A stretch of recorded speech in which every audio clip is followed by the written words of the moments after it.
Take that one illustration and get it on radio and get it on television, get it on in the pulpits, get it in the meetings, get it every place you can.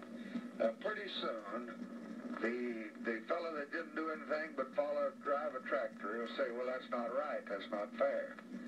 So, when you listen to that tape, it's pretty hard to come away believing what this film suggests, that Johnson was trying to slow down this process.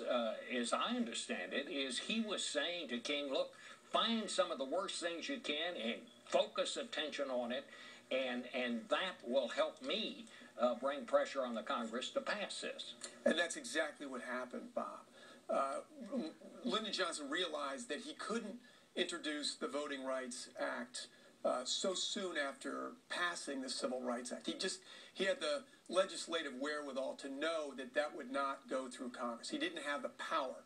And he told Martin Luther King that very frankly, I don't have the power to get this through. You need to help me to find that power.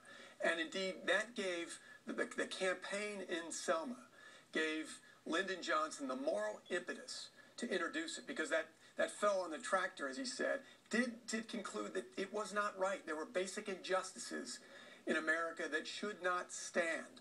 And a reluctant Congress ultimately passed the Voting Rights Act after Selma. Selma was a catalyst in making that happen. What do you think happened here, Mr. Updegrove? I mean, I know that Andy Young, who was a top aide to Martin Luther King Jr., was part of all of this. He says the movie got that part dead wrong. Yesterday, Clifford Alexander, who is one of Johnson's top aides, an African-American, later Secretary of the Army, he says they got it wrong. What happened here? Well, unfortunately, there's no litmus test for movies that based on history. There's no standard that says that you got this wrong, you got to correct that. On your very air, on CBS 2 mornings ago, Julian Bond, the great civil rights leader, concluded that the movie needed a villain.